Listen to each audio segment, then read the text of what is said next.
먼 미국 땅에서 자식들을 잘 키워내고 열심히 사신 여러분들 정말 장하십니다. 안녕하세요. 전원주입니다. 전쟁도 가난도 겪은 우리 세대는 참 눈물겨운 세월을 살았죠. 아메리칸 드림을 이루기까지 여러분들의 세월이야 어떠셨겠습니까? 건강 관련 프로그램에 출연하면서 요즘 제가 깨달은 건요, 양 한 방을 잘 결합하는 게 최고의 건강 관리라는 겁니다. 클레버 케어, 메디케어 어드밴티지 플랜 아세요? 양방과 한방의 좋은 혜택들을 쏙쏙 뽑아서 제공해주는 똘똘한 플랜이더군요. 우리 한인의 건강 문화도 이해하고 실력 있는 한국 의사와 전문의를 척척 연결해 준다니 얼마나 똘똘합니까? 이제 우리도 똘똘한 클레버 케어 플랜으로 150까지만 사십시다.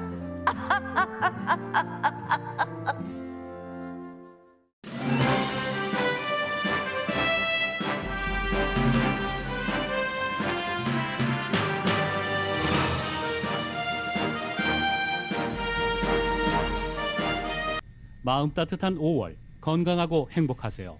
라디오 서울이 함께합니다. 강혜신의 오늘의 미국.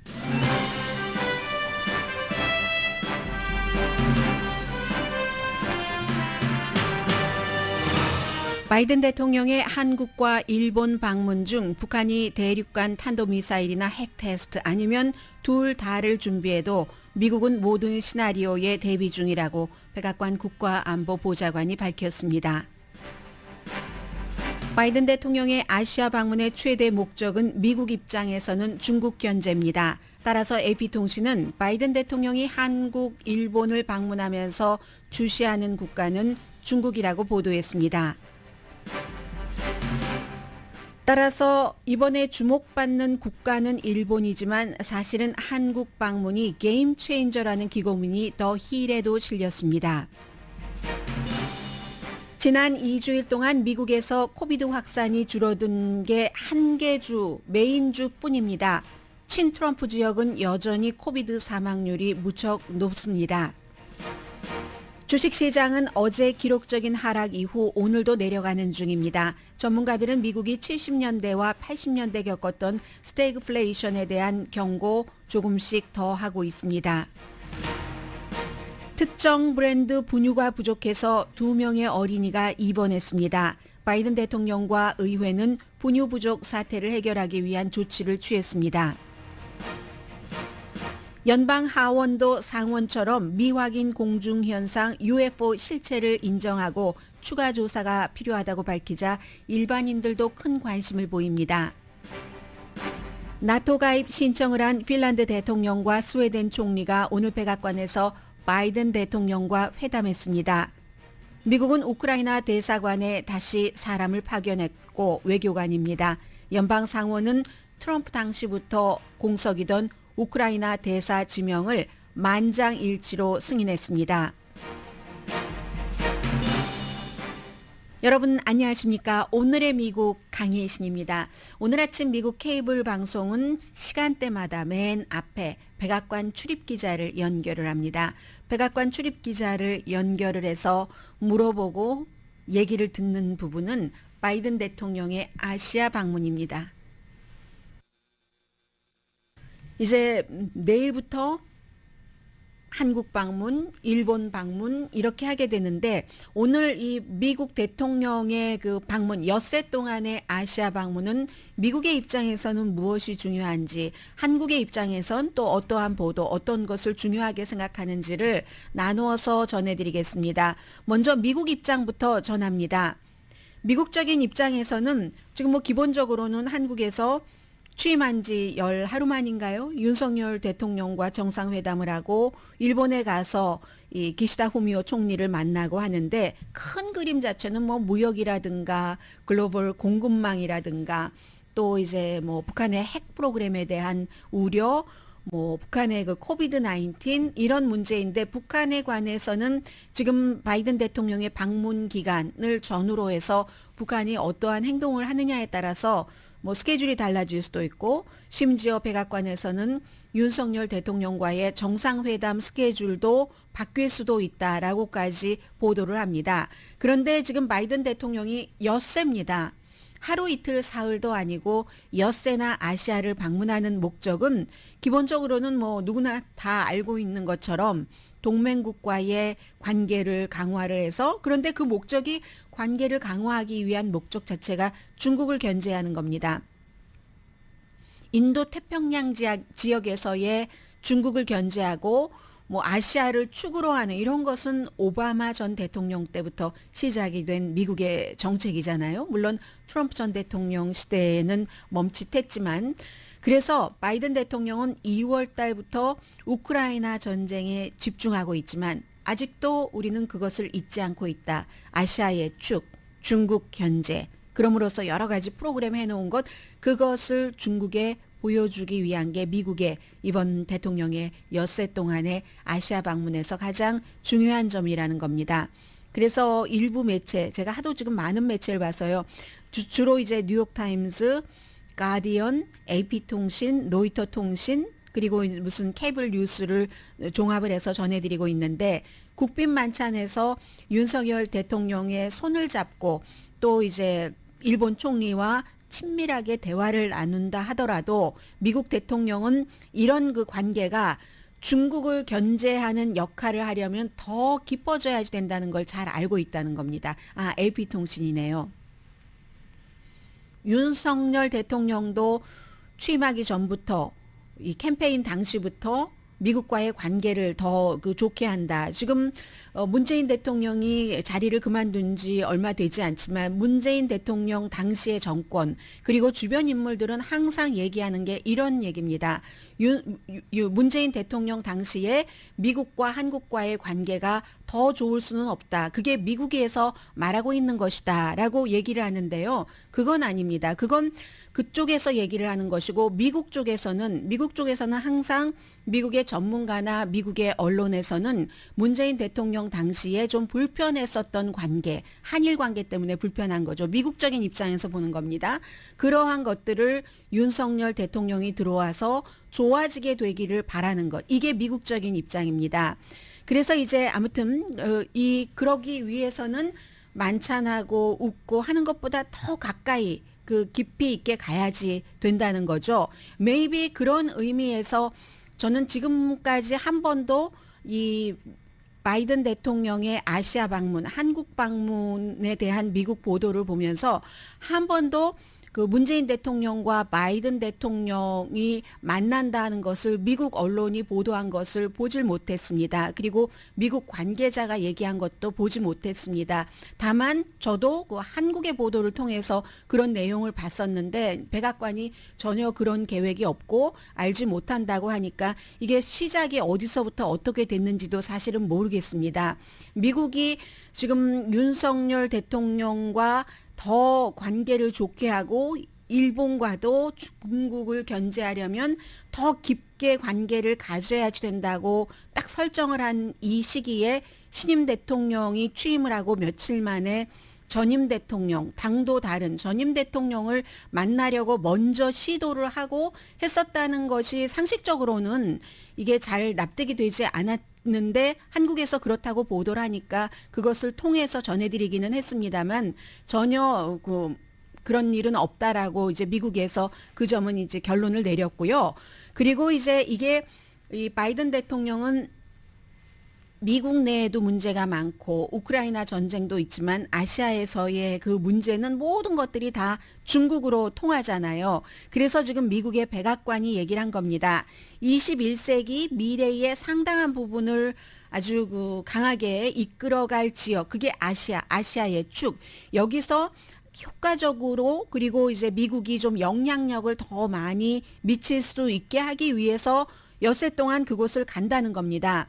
중국의 군사적인 뭐 여러 가지 입장이라든가 일본과의 그런 분위기, 하나의 섬을 놓고 뭐 이름도 서로 다르게 부르면서 그러는 것, 대만에 관해서도 중국이 그렇게 하는 이런 모든 것들, 뭐 군사훈련도 하고 하잖아요. 최근에 대만은 스스로를 주권 국가라고 생각하고 있지만 중국은 대만을 그냥 독립된 어떤 지역, 보고 무력을 사용해서 통일을 이룰 가능성이 있는가, 이런 모든 것들을 항상 생각해 왔던 것을 이번에 중국을 제외한 다른 동맹국들을 강화함으로 인해서 미국은 아직 잊지 않았다. 아시아의 축이라는 것을 하는 것을 보여주기 위한 것이라는 거죠. 그렇기 때문에 당장 중국이 왕위 그 외교부장이 그 일본 외무상과 통화에서 화상 통화를 하면서 이런 움직임 자체를 아직 바이든 대통령이 일본에 가지도 않았는데도 굉장히 비난을 하는 거죠. 뭐 한국에 대해서도 마찬가지 시각을 갖고 있겠죠. 바이든 행정부가 우크라이나 전쟁이 시작됐었을 때 중국에도 러시아를 지원하지 말고 러시아 편에 서지 말라고 경고를 했었습니다. 이 같은 내용은 뭐 다른 나라에도 다 마찬가지였고, 지금 AP통신과 일본 주재 미국 대사 렘 이마누엘 전에 그 오바마 때의 백악관 비서실장이 인터뷰를 했는데, 우크라이나 전쟁에 대해서는 일본이 러시아 침공에 반대한다 하는 그 UN 표결을 지지하기 위해서 아시아에서 굉장히 그 많은 역할을 했다, 이렇게 얘기를 했습니다. 그 역할이라는 것은 한국은 러시아와 국경을 접하고 있는데도 러시아 제재에 참여를 했죠. 그런데 한국보다는 일본이 훨씬 먼저 했고, 일본이 했기 때문에 다른 국가들, 뭐 싱가포르라든가 이런 나라들을 주도를 해서 이제 아세안 회원 국가 10개국 가운데서 8개 국가를 이제 집결시키는데 일본이 영향을 미쳤다라고 이제 인터뷰에서 얘기를 했고요. 그리고 호주의 띵크탱크가 로위 인스티튜트가 여러 가지 뭐 경제적인 면에서 아시아에서는 미국이 중국보다 처지는 게 약간 처진다고 표현을 했습니다. 그게 사실인데, 그렇지만 이번에 미국이 여러 가지 동맹 이런 것 하면서 그 부분도 확대를 할 가능성이 있고, 미국은 더 중요한 것 가운데 하나가 이번에 이제 평택에 가서 뭐 그 반도체 칩 공장을 바이든 대통령이 방문을 한다고 하는데, 미국은 미국 땅에서 컴퓨터 칩 생산을 늘려야지 된다고 얘기를 하는데, 이 점은 이제 아시아의 다른 국가들과 입장이 반대인 거죠. 한국을 포함해서 다른 나라들은 우리 국가에서 그것을 만들어서 다른 나라에 수출하기를 원하는 거고, 이것도 지금 이번에 중요한 그 안건이고요. 이번에 그 코비드 19이 생기고 나서 칩이 모자라니까 인플레이션이 얼마나 대단했습니까?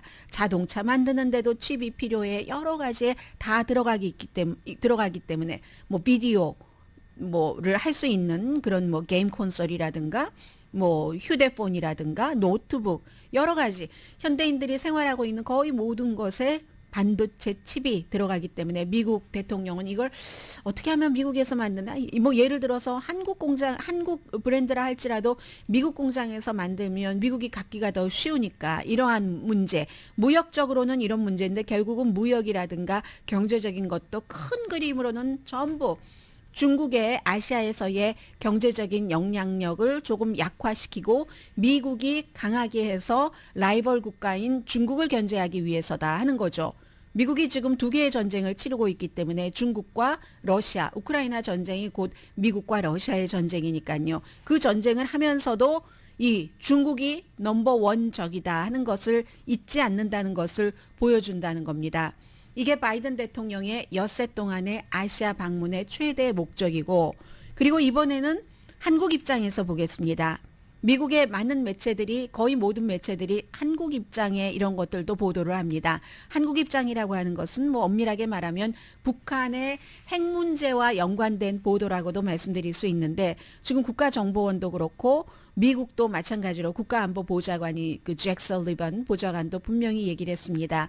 북한이 바이든 대통령이 심지어 한국을 방문하는 중에도, 아니면 일본을 방문하는 중에도 대륙간 탄도미사일이나 아니면 핵 테스트를 거기에 맞춰서 준비를 하고 있기 때문에 그 방문 중에라도 하면은 미국은 그 모든 시나리오 하나하나일 수도 있고 2개를 다 할 수도 있고, 바이든 대통령이 엿새나 아시아에 가 있으니까 한국 아니면 일본이잖아요.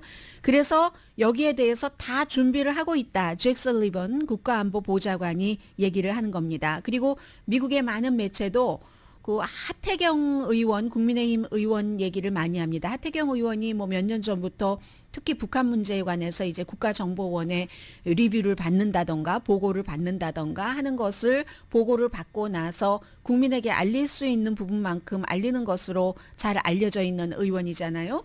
그래서 하태경 의원도 국정원 브리핑을 받아보니까 북한이 이 같은 준비를 했다. 시기만 보고 있다. 이제 이런 말한 것을 미국 언론이 다 인용을 하고 있습니다. 미들버리 국제문제연구소의 동아시아 비확산 프로그램의 제프리 루이스 박사가 한 얘기는 AP통신이 인용을 했습니다. 그런데 북한의 일정은 이분은 좀 시각이 다른 거예요. 바이든 대통령이 한국이나 일본에 있을 때 북한이 앞서 말한 두 가지 테스트 아니면 두 개를 동시에 한다던가 이런 테스트를 하는 것은 당연히 협상에서 유리한 위치를 차지하기 위한 것이다 라고 대부분의 전문가들은 그렇게 말을 하고 있습니다.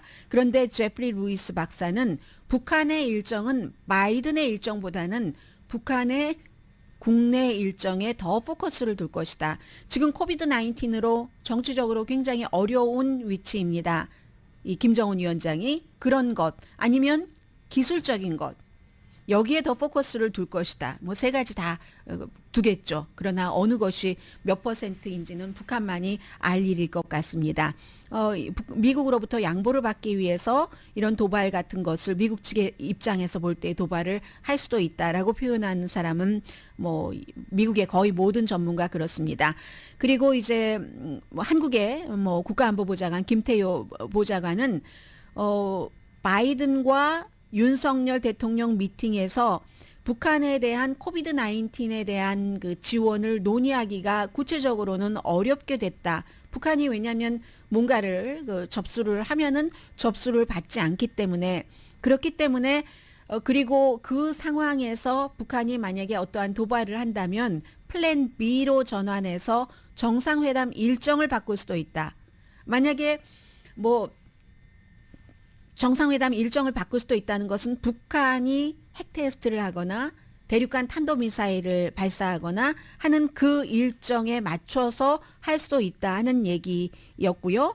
그리고 이 문재인 대통령 만난다는 것 제가 말씀드렸죠. 미국에서 한 번도 지금까지 보도된 적이 없기 때문에 언제까지도 보도가 되지 않았냐면 어제 이제 확인을 해주는 안 만난다는 확인하는 게 처음이자 마지막 보도였었고요. 미국에서 평택 공장을 방문을 한다 하는 것 나올 때도 한 번도 문재인 대통령 만난다 하는 것은 미국에서는 보도된 적이 없고 이제 비무장지대 방문하지 않는다 이런 것. 일본에 도착해선 당연히 미국, 일본, 호주, 인도의 쿼드 정상회의를 하는데 여기에 관한 하나의 기고문이 의회신문 더 힐에 실렸습니다. 이 기고문을 쓴 사람은 뭐 카톨릭 대학교 정치학 교수이기도 하고요.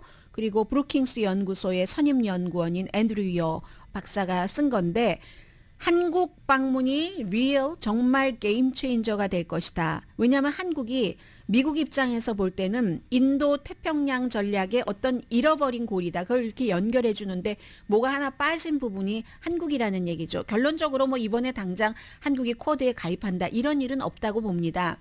그런데 서울에서 이게 딱 그 윤석열 대통령이 당선이 되고 그 이전부터 세계에서 글로벌 그 축으로서의 역할을 하겠다라고 얘기를 했는데 그 방향으로 가는 그런 중요한 것이기도 하고 또 바이든 대통령을 취임하고 불과 며칠 되지 않아서 만난다는 것은 윤석열 대통령의 공약, 미국과 관계를 강화한다는 그 공약에 있어서는 이보다 더 좋은 타이밍은 없다라고도 표현을 했고요.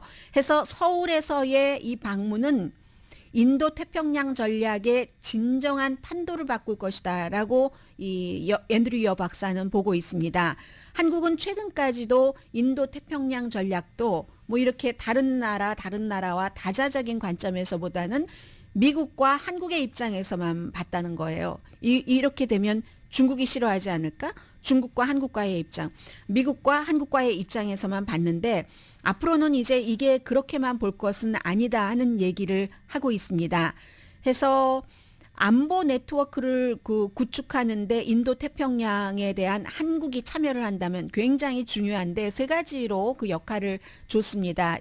한국이 만약에 참여를 한다면 첫 번째는 그렇게 됨으로써 한국과 일본과의 관계가 개선될 것이다라는 뭐 조심스러운 낙관론이라는 것이요. 이것도 이제 문재인 대통령 행정부보다는 개선이 조금 되겠죠. 아무래도 뭐 누구나 다 알고 있는 것처럼. 그러면 미국적인 입장에서는 동북아시아에서 한국과 일본이 잘 지내야지 중국을 견제하기 좋으니까 미국도 그보다 더 좋을 수는 없는 환경이 되는 거고, 두 번째는 이 한국은 인도 태평양 파트너 그 네트워크에 상당한 능력이 있는 국가라고 얘기를 합니다. 당연히 경제대국 10위이고 더 잘 알려진 사실은 세계 국방 지출에서도 한국이 10위를 차지를 하고 있다는 사실을 지적을 합니다. 2021년도에 한국의 국방 지출이 502억 달러였는데 이게 프랑스, 독일과 뭐 비슷한 그런 규모거든요. 일본이랑도 비슷한 그런 규모입니다.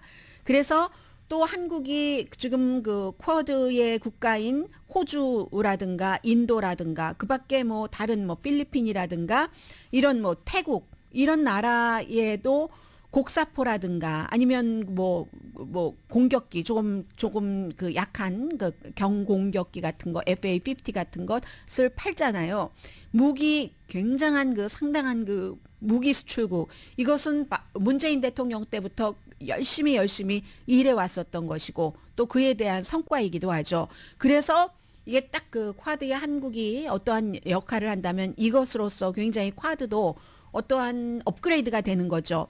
세 번째는 이 인도 태평양 지역에 대한 한국의 적극적인 참여는 이 지역의 제도적인 구조를 강화하는데, 이때의 그 제도적인 것이라는 것은 뭐 여러 가지 다른 그 동맹국과의 무슨 뭐 법적인 무슨 여러 가지 그 파트너 상의 그런 것을 얘기를 하고, 앞에 말씀드렸던 한국은 인도 태평양 이 쿼드 같은 것도 항상 미국과 한국과의 관계, 또 한국과 중국과의 관계로만 봤는데, 그렇게 참여를 함으로 인해서 다자관계라는 것 있잖아요. 호주, 한국, 미국. 그러니까 미국과 한국을 끼고 호주. 또 역시 미국, 그러니까 한국, 미국, 인도. 이런 형태로 이렇게 다자로 할 수 있다는 얘기를 하고 있습니다. 당분간 한국이 그 쿼드의 정식 그 회원이 될 가능성은 아주 낮지만, 그렇지만 그 아마 이번에 바이든 대통령이 한국에 가서 한국이 워킹그룹이라는 게 있잖아요. 나토에도 워킹그룹이 있듯이 워킹그룹으로 스웨덴과 핀란드가 활동을 하다가 이번에 정식적으로 그 회원을 요청을 한 거잖아요. 그런 형태로 한국도 쿼드의 그 워킹그룹으로 참여해달라 하는 것을 바이든 대통령이 요청을 할 가능성이 뭐 높다라기보다 뭐 당연한 것으로 보여지죠. 그 밖에 이제 기후변화, 코비드-19 백신, 그리고 여러 가지 핵심 문제 같은 것 해서 이 쿼드에는 역시 한국이 정식 회원으로든 정식 회원 이전에 참여하는 워킹그룹의 그런 것으로든 한국의 참여가 있어야지 어떤 그 흐트러졌었던 고리가 딱 그 매듭이 지어진다 하는 그런 내용의 기고문이 더 힐에 실렸습니다. 소리가 안 나요. 어떻게 된 게? 네. 다시 한번 해볼까요? 소리가 안 나죠? 네. 컴퓨터가 많잖아요. 여러분들께서 혹시 보고 계시다면, 오늘은 안 보이네요. 컴퓨터가 많은데 저희가 퍼스트 컴퓨터, 세컨 컴퓨터 이런 식으로 다 돼 있기 때문에 백업을 하는 거죠. 백업을 해놓고 있습니다. 오늘의 미국은 사람을 아름답게, 세상을 아름답게, 피부과학 셀리온, 전문가가 추천하는 이민법, 가정법 전문 제인정 종합법률사무소, 코지다운 갤럭시 이불은 잠이 솔솔 오게 하는 기능성 거위털 이불, 거위털 이불 전문회사 코지다운, 친절하고 자세한 상담으로 절개를 최소화하는 복강경 수술 전문 장지아 외과, 매일 아침 재래식으로 직접 만드는 검정콩 생순두부 수라원 순두부, 떨맞이 울세라 MRT 특별 패키지로 여러분의 아름다움을 찾아드리는 미러클 레이저 클리닉, 차원이 다른 샴푸형 흰머리 염색약 수화연으라 세일 중인 한국 홈쇼핑 공동후원입니다. 잠시 뒤에 미국구 중요한 뉴스 전해드립니다.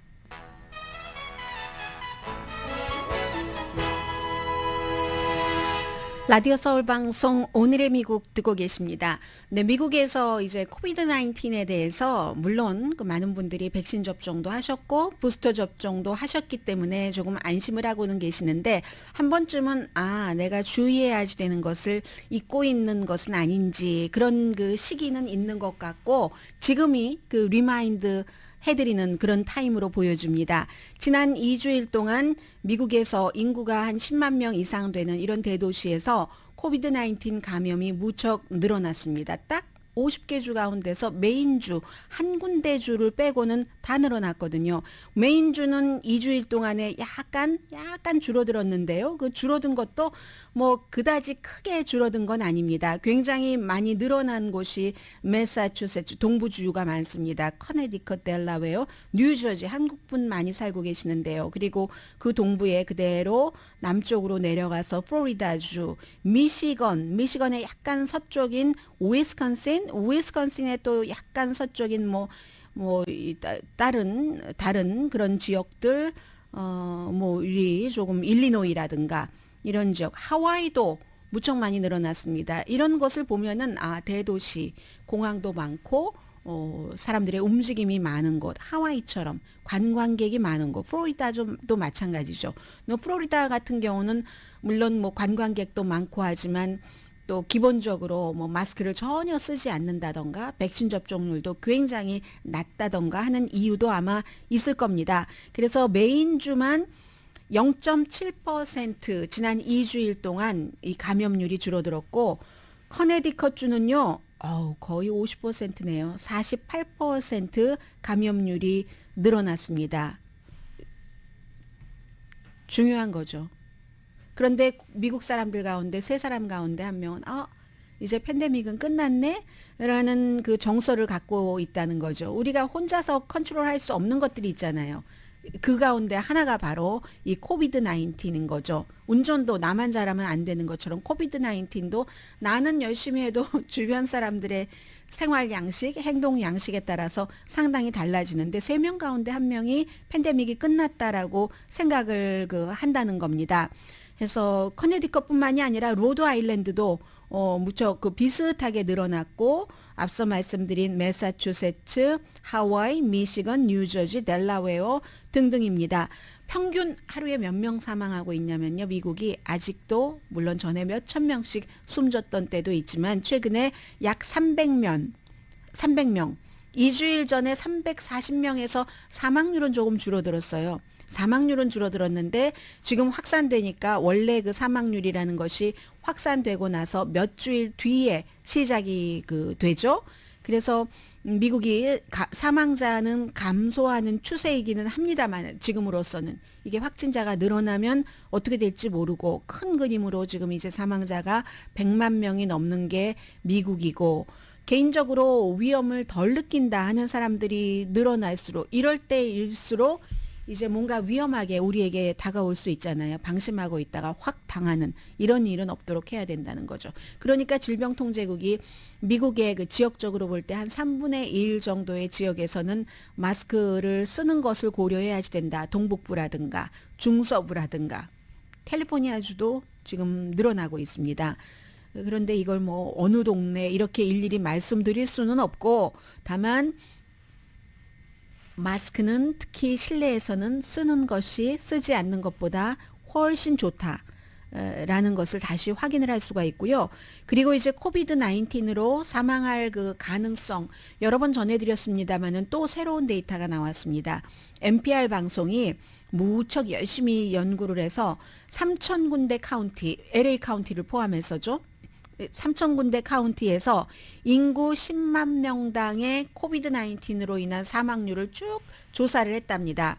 그랬더니 트럼프 전 대통령에게 투표한 사람이 60% 이상 되는 카운티에 살고 있는 사람들은 바이든 대통령에게 같은 표 차이로 투표한 지역 60%.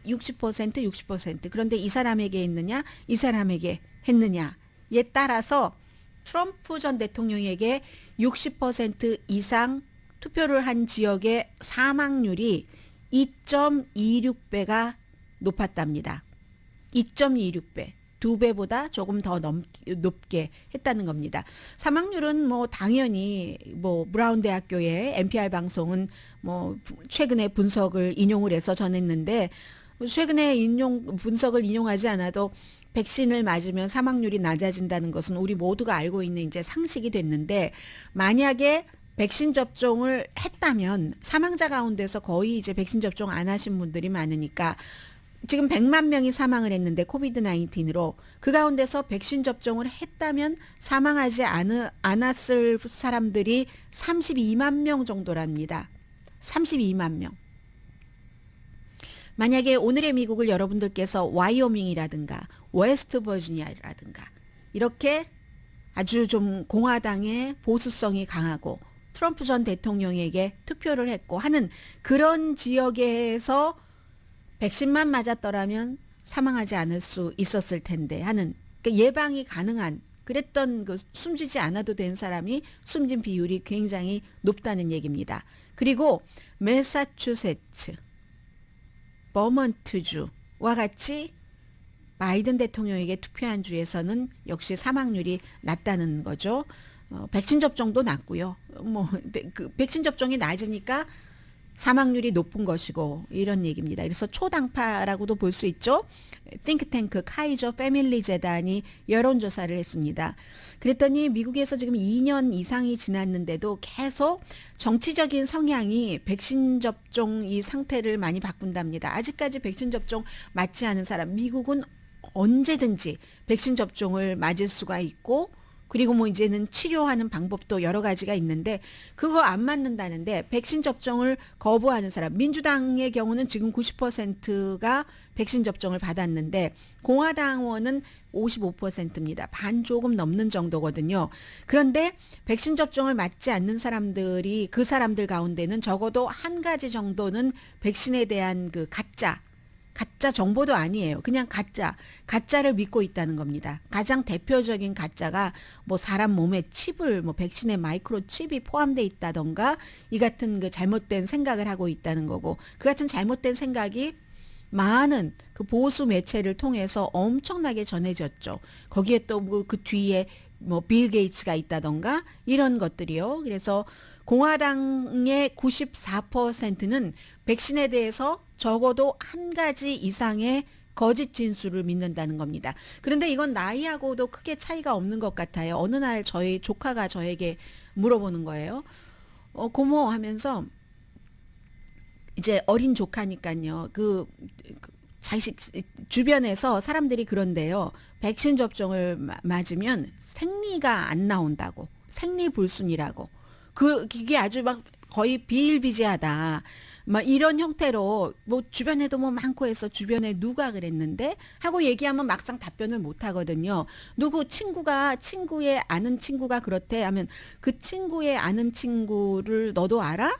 그게 확실해? 하면은 아니 그 친구가 그랬는데 이런 식으로 이제 유언비어가 퍼지는 겁니다. 그래서 백신에 대해서 물론 그 부작용이 있는 분이 계십니다. 분유에도 부작용이 있는 아기가 있다는데 백신에 부작용이 없는 분이 뭐 없겠습니까? 이 세상에 약이라는 건 100% 모든 사람에게 다 아주 적절하게 적용되는 것은 아니기 때문에 그렇지만 그건 극히 일부인 경우고 그런 경우는 또 의사가 충분히 감지해낼 수 있는 케이스도 많고 하니까 이제 이런 면 때문에 옆에 사람 감염시키고 본인 숨지게 되고 그런 것들이 굉장히 많다 하는 거 전해드리고요.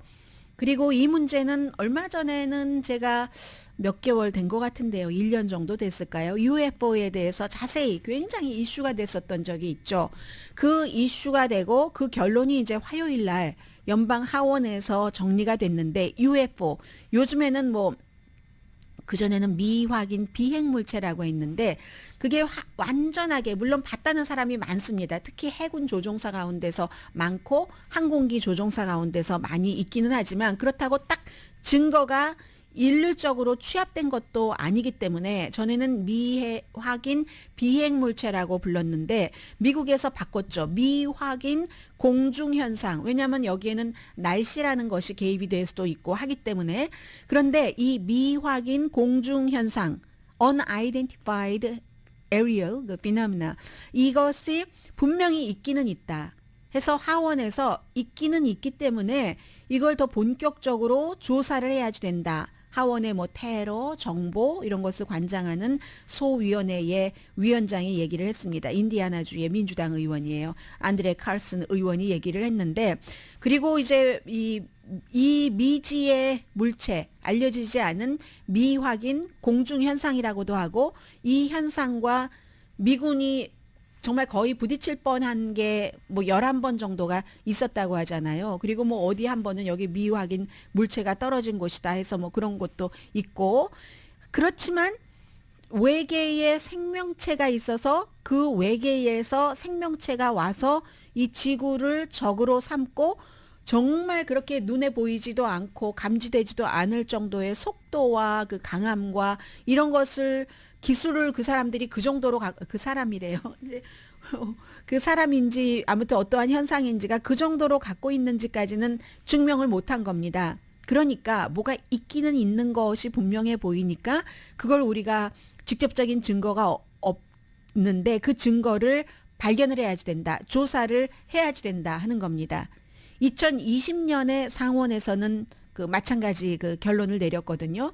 그래서 지금 이런 것이 이번 주에 뭐 일반인들 사이에서는 굉장히 어제 그제 이슈가 그 됐었고요. 그래서 그 스캇 브레리 그 해군 정보 부국장, 왜냐하면 해군들이 많이 봤다고 하니까 설명할 수 없는 것은 사실이지만 있기는 있다. 그러니까 조사를 해야지 된다. 조사를 해서 조사를 하는 목적이 재미로 하는 게 아니죠. 일반인들이야 어차피 어머 너무 궁금해, 호기심 이럴 수 있지만 이제 그 관계 당국에서는 안전이죠. 사람의 안전. 외계인이 정말 누구도 잡아가서 어디 가서 뭐 어떻게 당하고 돌아왔다 하는 사람들도 있잖아요. 그 증언. 그게 사실인가 아닌가를 해서 지구에 있는 사람들이 안전하게 하기 위해서 조사를 해야지 된다는 결론이 하원에서 나왔고요. 잠시 뒤에 오늘도 뭐 주식시장 별로 좋지 않고 어제는 대단히 나빴고요. 잠시 뒤에 스태그플레이션 우려와 함께 전해드립니다.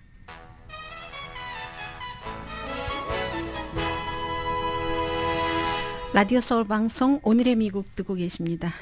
저는 오늘 유튜브 안 되는 줄 알았어요. 그랬더니 지금 봤더니 유튜브가 되네요. S&P 500 오늘도 다시 마이너스인데 지금 조금 상황이 바뀌었네요. 제가 방송 들어오기 전과는 S&P는 22포인트 현재 마이너스고 다우지수는 그린 색깔로 돌아간 것 같거든요. 그리고 나스닥, 그러나 오늘 전반적으로 어제에 이어서 오늘도 아주 안 좋습니다. 다우지수 337.09포인트 내려가면은 나스닥이 지금 13.74 플러스인데 339 마이너스면 어제도 1100포인트 이상 빠졌잖아요. 그래서 2년 사이에 가장 큰 폭이 빠졌는데 그럼 어제 오늘 합쳐서 1400, 4% 넘겠는데요. 현재 다우지수 그렇게 되고요. 그러면 7주 연속 하락이 돼서 올 들어서 14% 그 가치가 줄어들었습니다. S&P 500도 오늘 말씀드린 것처럼 다시 하락을 하고 있기 때문에 결국은 모든 것들은 인플레이션에 맞서기 위해서 연방준비제도가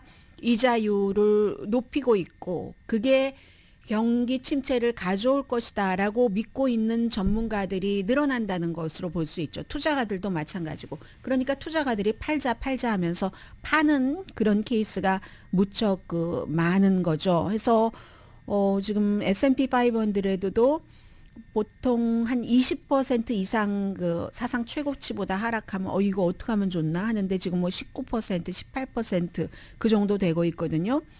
또 나스닥도 마찬가지로 뭐 손익분기점 왔다 갔다 하는 것 같아요. 그래서 오늘도 뭐 나스닥은 약간의 상승을 보이지만 어제도 조금 상승했지만 올해 기본적으로 나스닥은 기술주이기 때문에 27%나 하락을 했습니다. 이렇게 되니까 사람들이 얘기하기를 올해의 국내 총생산 GDP가 1.4% 마이너스일 수가 있다 하면서 일부 이미 그런 것들이 둔화되는 것이 보이기 시작한다는 거죠. 왜냐하면 기업의 수익 같은 것을 보면은 알 수가 있으니까. 월마트도 올해 힘들 것이라고 하고 넷플릭스는 벌써 인원 삭감을 했고 그 사이에 이제 한 주일 동안에 실업수당 청구 건수는 5월 14일로 끝난 주에 21만 8천 건으로 조금 늘어났다고 이제 노동부가 발표를 했습니다. 이렇게 되니까 스태그플레이션이 될 수가 있다. 스태그플레이션은 경기가 나쁜데도 그리고 이자율을 높여서 결국은 돈지갑도 닫히고 경기가 좀 침체될 것이다라고 보잖아요. 그럼 경기가 침체인데 경기 침체인데도 계속 물가는 올라갈 수 있다는 겁니다. 그게 1970년대에서 레이건 대통령 당시 80년대 초까지 이어졌는데 70년대는 오일 쇼크잖아요. 그래서 그때 겪었던 정말 그 비정상적인 스태그플레이션이 될 수도 있는 인플레이션은 원래 경제 성장이 막 활활 타오를 때 물가가 그 상승이 되는 건데 경기는 침체하는데 물가만 상승하면은 이 이례적인 것이 좋다고 할 수는 없잖아요. 물론 지금은 아닙니다. 지금은 아직은 아니지만 물가 인상 속도가 이 인플레이션이 40년 만에 최고 정도가 되고 실업률도 또 믿을 수 없을 정도로 또 낮아요. 실업률이 높은 게 아니라 그래서 이건 스태그플레이션은 아직 아니지만 인플레이션 환경인 것은 분명하지만 그렇게 될 수도 있다는 우려를 하는 사람들이 늘어난다는 겁니다. 73년도였었잖아요. 그 당시에 이제 아랍 회원국들이 뭐 이스라엘의 그 군사 지원 뭐 이런 것에 대해서 우리가 갖고 있는 건 오일이야, 석유야. 그때는 우리가 석유라고 많이 얘기했었어요. 한국에서 석유야 하면서 미국에 이거 팔면 안 돼 하니까 미국이 막 연료 비용 올라가요. 지금도 마찬가지잖아요. 에너지 비용이 또 음식값하고 이 인플레이션 물가 상승에 굉장히 중요한 역할을 하잖아요. 그래서 그 당시에 굉장히 힘들었었죠. 그런데 이제 그 이후에 우리가 다시 스태그플레이션이 될 것인가 하는 그렇게 될 때 중요한 것은 그렇게 될 수도 있다고 믿는 사람은 늘어나는데 그렇게 될 때 그럼 대통령은 할 수 있는 일이 무엇인가? 정치적으로 할 수 있는 일이 많지 않겠죠. 기껏해야 이제 연방 지출을 줄인다던가 뭐 이런 거 아니면 닉슨 전 대통령이 시도했었던 것처럼 가격을 통제를 한다던가 뭐 아니면 임금 같은 것도 통제를 한다던가 이럴 가능성은 없고 그냥 연방준비제도의 이자율 조정으로 할 것 같은데 아직은 스태그플레이션이 발생하지 않았지만 가능성이 있고 모든 사람이 좋아하지 않는 그런 형태의 마음의 준비는 하고 있어야지 된다. 마음의 준비를 하라는 뜻에서 전해드리는 게 아니라 하도 스태그플레이션 얘기가 많이 나오니까 그리고 어제 그 자넷 옐런 재무장관도 세계의 경제 전망이 굉장히 불확실하고 도전적인 이슈가 많고 에너지 가격 상승이 뭐 생산도 위축시키고 지출도 위축시키고 뭐 이러고 있다 하는 얘기를 하니까 그렇게 될 수도 있지만 아직 된 건 아니다라는 말씀 드리고요. 시간상 다른 뉴스는 잠시 뒤에 전해드리겠습니다.